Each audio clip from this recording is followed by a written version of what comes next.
We're back, and wait a minute, it's not Mania season yet, but yet Stand and Deliver is happening separately from Mania.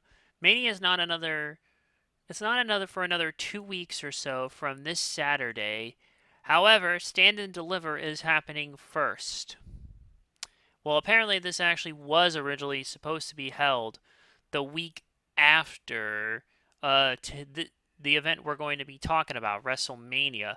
But I guess lo and behold, because of AEW stuff happening, yeah, I guess they didn't want that, even though shit would be in entirely different cities. Let me look and see just to be certain what's going on here, just so I know, and I'm not entirely out of the loop yet. Not Double or Nothing. Dynasty. That's what's going on. Next weekend is AEW Dynasty. But we're not into that today. We're talking about NXT Stand and Deliver. What was once attached at the hip to WrestleMania is now free on its own. This is the first Stand and Deliver to take place outside of WrestleMania weekend, as it's happening tomorrow in St. Louis, Missouri, at the factory at the district, and it's actually known as NXT Stand and Deliver St. Louis in the promotions. And this will be NXT's first standalone event to ever stream on YouTube in the United States.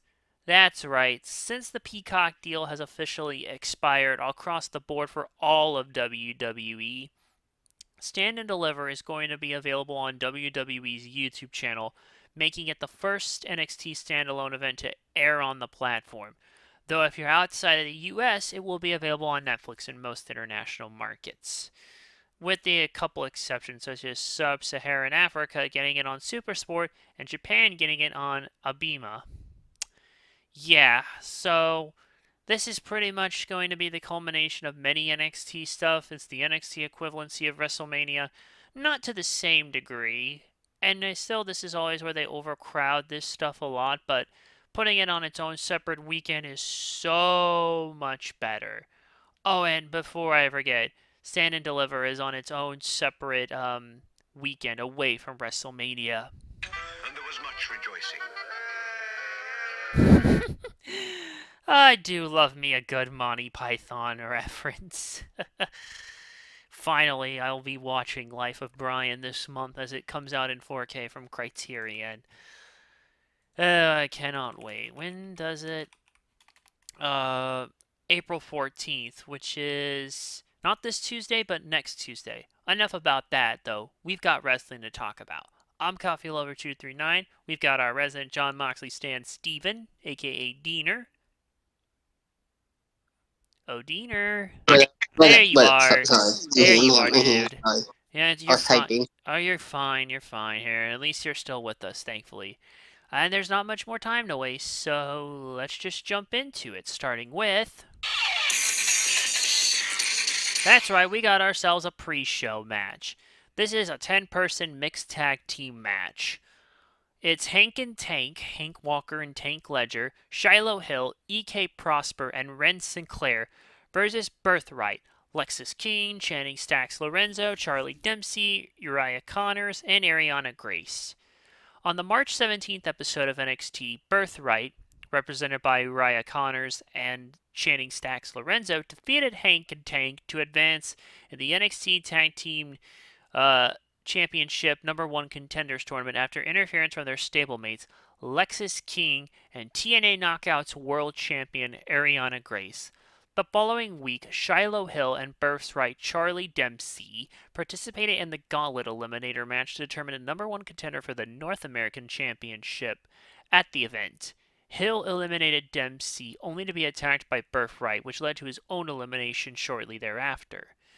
On the next episode, Hill appeared during the finals of the tag team tournament, fending off Birthright, which cost Connors and Lorenzo the match. Later that night, Hill approached Hank and Tank, Eli Knight, and WWE Women's Speed Champion, that's still a thing, Ren Sinclair, and after Ledger pointed out the fact that they do not have a match at Stand and Deliver, Hill stated that he had an idea. So later, General Manager Robert Stone announced the entirety of Birthright is going to face Hill, Hank, and Tank Knight and Sinclair in a 10-person mixed tag team match on the Countdown to Stand and Deliver pre-show.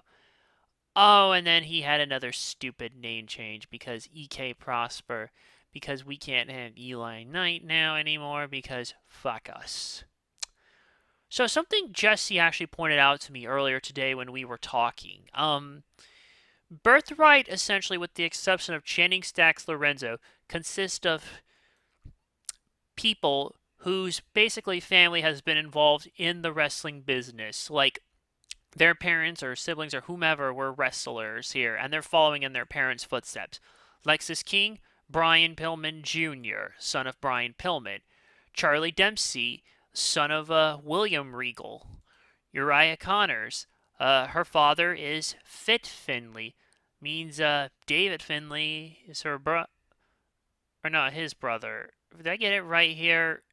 I don't know who's who. Yeah, his brother. I'm sorry, Ariana Grayson's hair. But Uriah Connors, he is the son of Fit Finley here. And his brother is David Finley, and his grandfather is David Finley Sr. And of course, Ariana Grace, she's actually the daughter of Santino Marella. So yeah, Birthright actually does live up to their names to a certain point, mostly. And then this, I don't know, just something interesting I didn't realize until he brought it up to me, which is still pretty cool. So, who you got, Dean? Uh, Birthright. That's what Jesse says, and I'm gonna go with Birthright too. And with that, now we can get on to the next. We can get on to the main card itself, starting with for the NXT Tag Team Championship. We've got the Vanity Project, Brad Baylor and Ricky Smokes versus Los Americanos, Bravo Americano and Real Americano. Oh my god, they're multiplying, or should I say Tyler Bate and Pete Dunne are now under lucha masks, and Ludwig Kaiser is managing them. Can this El Grande Americano shit just finally wrap, at least on the main roster side? You can have Kaiser still do it in AAA or whatever, but I think we've had enough of this crap here, and I'm just waiting for it to reach its climax. Oh, you son of a bitch, I think we're screwed a little longer. Unless they decide to make each match card 7 nights or one odd and the other even. What am I saying? Okay, how in the hell did we get here? Let's see, here's what it was. On the March 10th episode of NXT, then interim general manager Robert Stone announced the tag team tournament would take place over the next few weeks with the final schedule for the March 31st episode, and the winners of the tournament would face the Vanity Project for the NXT Tag Team Championship at Stand and Deliver. So how did we get here? Well, the first round, March 17th to March 24th, over the course of those 2 weeks, you had Birthright, Channing Stacks Lorenzo, and Uriah Connors beat Hank and Tank. And then the second match, you had Los Americanos, aka Bravo and Real Americano, aka, well, freaking, hold on, Tyler Bate and Pete Dunne. I have to know who's who. They beat the Culling, Sean Spears, and Nico Vance. And thus the finals were Birthright against Los Americanos, and Los Americanos won. Now, Eli Knight and Shawn Legacy were supposed to be a part of the tournament, but Legacy suffered an injury on the March 10th episode of NXT and was not medically cleared to repeat, with Elio LaFleur replacing him. But then, on the March 24th episode, LaFleur and Knight were unable to compete after being attacked staged by an unknown assailant, replaced by Raw's Los Americanos. So yeah, Raw's having to come in here and fill a gap because NXT still lack of missing enough tag teams to be worthy of a damn. I guess I don't know. And that's not the only instance of a main roster star having to come down to NXT and fix shit, but we'll get to that next. Dean, who you got? I got. Ooh. I got the Vanity. Is it called the Vanity Project? Is The that the Vanity Vanity? Yeah. Project. You going with How about them? Okay. Jesse went with that, and I'm gonna go with that too because NXT playing it safe here at this one. Remember what I said we would have more main roster people helping out in NXT? Well, here you go. Miles Bourne versus Johnny Gargano for the North American Championship. Let's see. Hold on. I'm making sure it's up to sync on my dashboard. Here we go. So, where is it? Here it is. On the March 17th episode of NXT, then interim general manager Robert Stone announced that Gauntlet Eliminator match would take place in the following episode. The winner would face Miles Bourne for the North American Championship at Stand and Deliver. And ultimately, Johnny Gargano won it, and he made his return to NXT for the first time since Homecoming in September 2025. This is probably going to be the sleeper match of the night right here. We know what Johnny Gargano is capable of. We know what Miles Bourne is capable of, and he's also the very luckiest bastard in the world right now because he's with Stephanie Baker. And yeah. it should have been me. Oh, Diener, you know, you and I had no chance in hell. Not even if we worked in the business close enough. Alright, who do you got for real? Got Miles Bourne.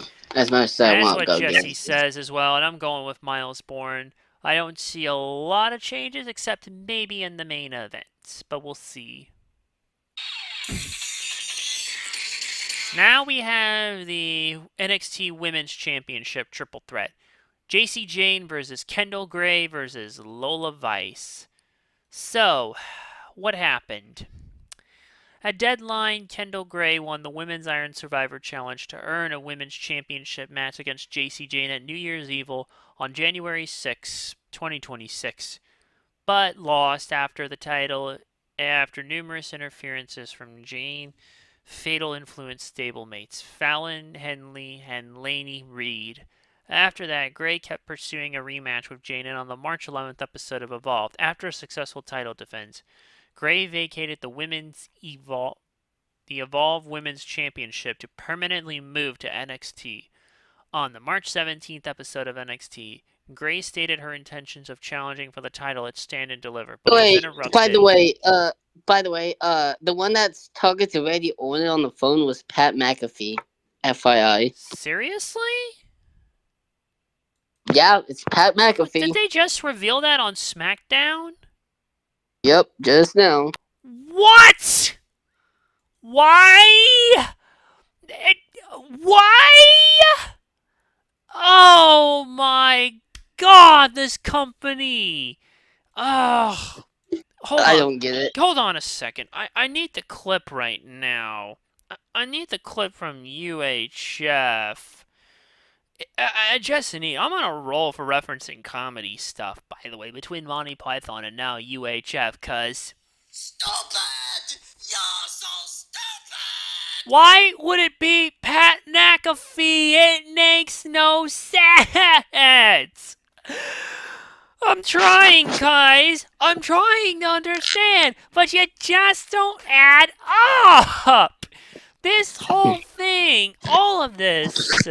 Ugh. I Oh, don't get it either, Coffee. This doesn't make any fucking sense. Why is it Pat? Maybe listen, I have one. I have another family that's. I thought it was gonna be Bob Orton. I thought we all thought that it was would gonna be make Bob Orton. sense. That would make sense. Oh, dear God. Randy's not gonna win now. Fuck this. Fuck this shit amount. Absolutely just ridiculous. Where was I? Let's just start back from the March 17th episode of NXT. Kendall Gray stated her intentions of challenging for the title at Stand and Deliver, but was interrupted by Lola Vice, who stated the same. And then the week, Gray would face Vice the following week. And the winner would face Jayne for the NXT Women's Championship at Stand and Deliver. But Gray pinned Vice to win the match, but at the same moment, Gray submitted, so nobody knows who won. It was a literal draw. And then basically Stone, after speaking with Shawn Michaels, Jane would defend the title against Vice and Gray in a triple threat match. All right, Dean, who do you got? Um, I got, I got Jason. You I got Jason. all right? You say JC Jane, right? Yeah, because you were cutting out there Yep, badly. Okay, so you say JC Jane. JC. Jesse actually says Kendall Gray. So I'm going to be the odd one out and make this a three-way draw and go with Lola Vice because she still has not won a belt. She still has not won the women's championship, shockingly. It might be so sudden for Kendall Grace, and JC Jane kind of had to be in that situation after some stuff. So I'm going with Lola Vice because why not? Why the fuck not? Next. Sol Ruka versus Zarya. Just a plain Jane match. After several months of dissension, Zarya turned on her tag team partner, Sol Ruka, prior to her NXT Women's Championship match against JC Jane on the February 24th episode of NXT. Jane subsequently defeated Ruka in 6 seconds to retain the title. The following week, Zarya faced Jane for the title, but the match ended in a no contest after Ruka attacked both women.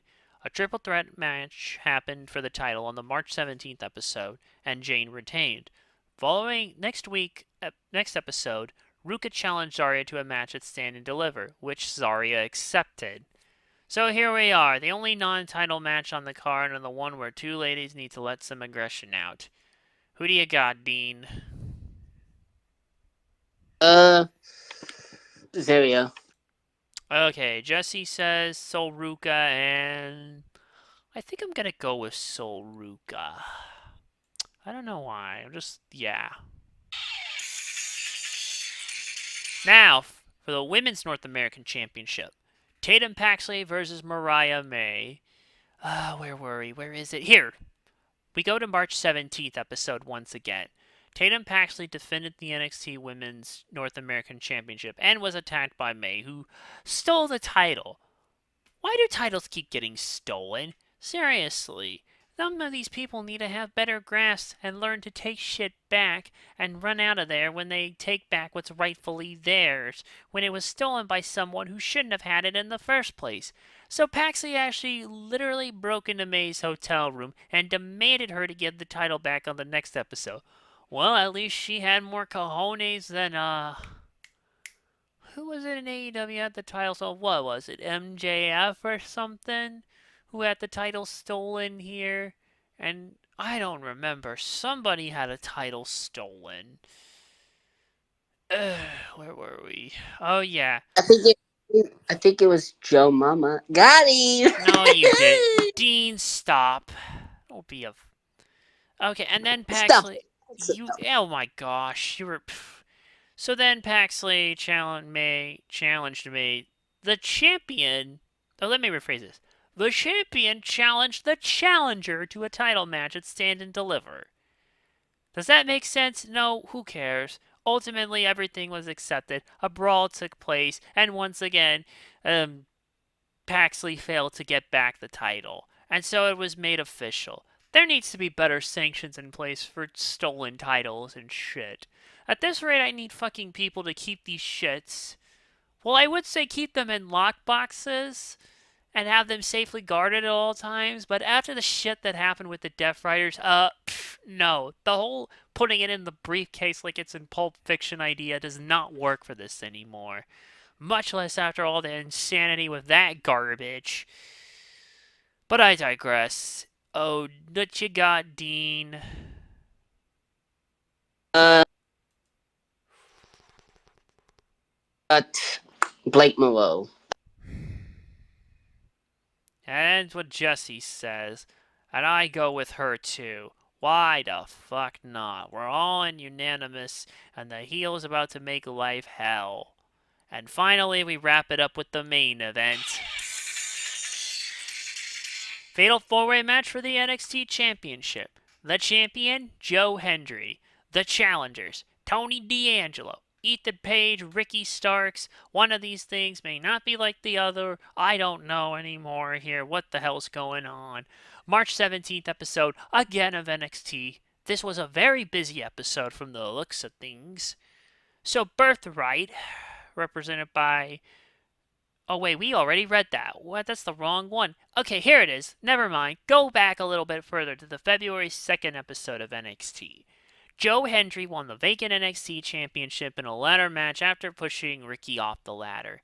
At that time, him and Mr. Revolution is televised, as well as reigning NXT North American champion Ethan Page formed an alliance. Fast forward to the February 24th episode of NXT. Ultimately, Page's new partner, or ally, tried to help him retain the title against Miles Bourne, but say his name and he appears. He was neutralized by Joe Hendry. Page subsequently lost the title. And then at Vengeance Day, Hendry successfully defended the title against Starks despite Page trying to help. 3 days later on NXT, Tony D'Angelo also wanted his intentions on challenging for the title, while later that night, Page and Starks defeated Hendry and Bourne in a tag team match, and Page pinned Hendry. On the next episode, both Page and Saint State. Oh, fuck me. I went into it. Starks. Yeah, you're not gonna fucking get me that easily, you piece of crap. Stated their intentions of challenging for the title. So Hendry subsequently appeared. I guess somebody said his name. And after pretending a dissension between them, they ambushed Hendry. But all three men were attacked by Tony D. 1 week later, Tony D and Starks faced each other, but the match ended in a disqualification win for Starks because Ethan Page. And again, somebody said Joe Hendry's name and all three other men were attacked. So Robert Stone finally announced that Hendry would defend the title against the other three in a fatal four-way match at Stand and Deliver. This is gonna be a big one, and quite frankly, yeah,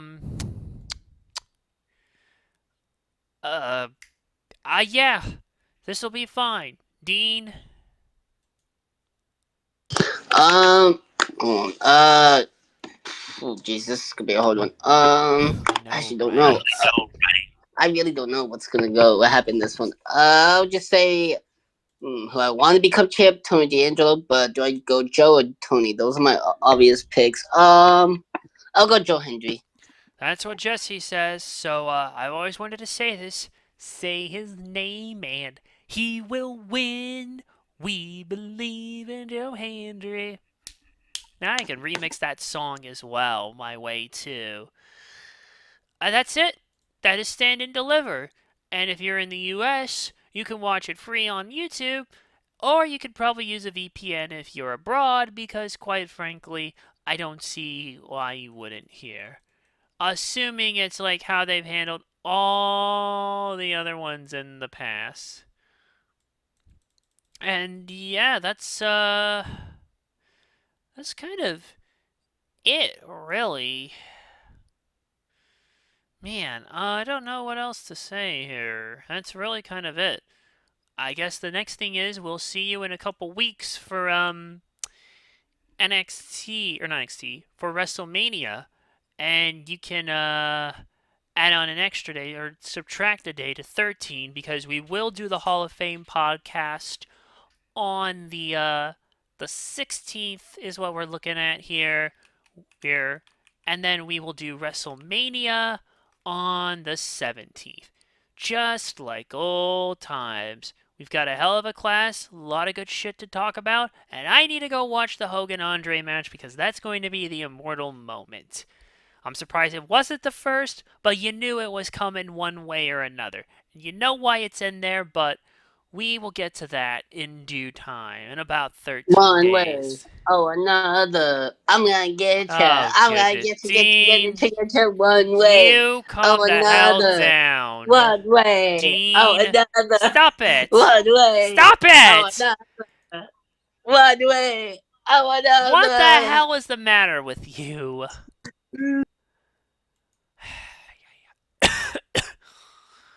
All right. Dean, thank you for being here. Thank Jesse for giving me his picks. Hug me, brother. Oh, Hug me. gosh. Alright, until next time, take care of yourselves and each other. Thank y'all for watching. Goodbye. Please be kind to each other, and we'll see you in about 13 days. We'll be back before you know it, and I'll be thankful then, because it's a lot less work this year for Mania weekend, and I am so grateful for that. Alright, take care, everybody. See you next time. There it is. Yeah, there's the end stream button. See y'all in 13 days. Eat.